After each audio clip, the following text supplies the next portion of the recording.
In this video, I'd like to walk you through a Back to Seminary checklist for parents and students to be ready for this unprecedented semester amid COVID-19 changing situations. First, the question you probably have is, what will seminary look like in your stake or program this coming year? And that's a wonderful question. First, area and local priesthood leaders are working closely with seminaries and institutes personnel in council with the state and health regulations and local school districts and plans to decide what would be the best course of action for seminary this coming fall. If there are specific needs that you might have, please share those with your local priesthood leaders so that they could be aware of those. Regardless how seminary happens this coming school semester, communication is key. In the event that we might need to change how seminary is held given the situation with COVID, we really want to help parents lead out in the home-centered, church-supported effort of the church so that the teachers and students can be aware of any of those changes that can happen smoothly. The first thing that we need to have happen is we need parents and students to update their contact information at the following website, myseminary.churchofjesuschrist.org.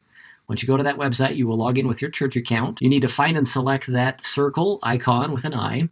And if you're on the site and have not registered, now would be a good time to do that as well. To update your personal information, you click on that eye and it will come to a page that looks like this. You can edit information here for the parents' contact, and you can put in multiple contacts for parents as well as some contact information for the students. Let's first look at the parent contact. Here is what you will put in for the parent contact. You can choose your preferred method of contact, whether it be email or text. If you do select text, make sure you select the right country for that text message number so that you can make sure you receive those. The rest in red is required there, and it would be most helpful to put all the information in so that teachers can communicate effectively with parents regarding seminary changes. If you click on Edit for the student information, it will bring the following up, where you will choose a preferred method of contact, whether it be email or text. And in the email address here, make sure you put an email address that students actually have access to. They can remember how to log into that email, and they check it often. Under the text message, again, you'll need to select the correct country and then put in the phone number there. This will help the students be updated quickly. The second thing that needs to happen is we need to make sure that all of the students have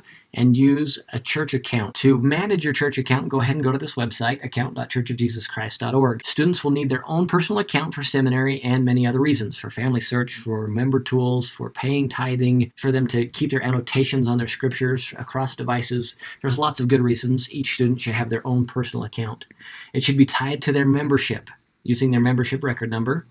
They should write down and remember their username and password and keep it in a safe place so that they can access it again. The email that they put into their account should be an email that they can access and they check often. And for seminary and institute students, don't use an email address for your username, including having the @ symbol or the dot. Those types of things will complicate some of the things on the seminary side. Some other items regarding your church account. First, if a student can't log in, meaning they can't remember their username or password, please do not make a new one. It is likely already tied to your membership number, so you need to figure out how to recover the username and password. Right here, where you click on Need Help Signing In, it will help you to recover those usernames and passwords. If you make a new one, you can't tie your membership to that new one, so make sure that you don't just make a new one. You can find your membership record number under the Member Tools app. Parents can see that for their children as well. Those that are not of our faith can create a church account without a membership record number.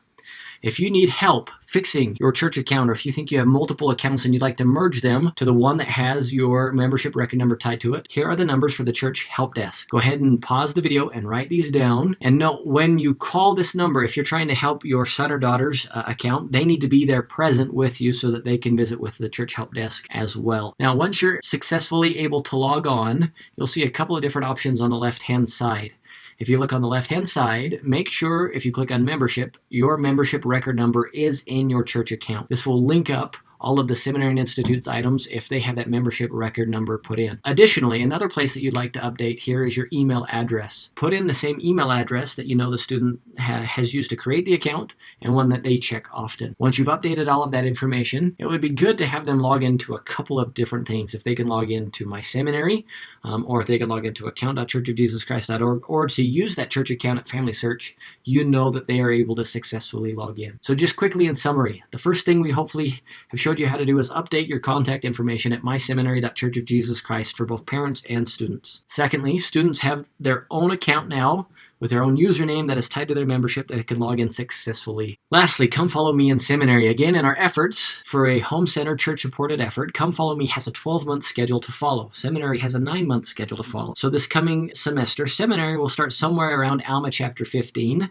and then it will gradually catch up with a Come Follow Me and follow Come Follow Me and end about the same time. And so they're not exactly synced up at the beginning of the semester, but they will be synced up throughout the rest of the semester. Thank you very much.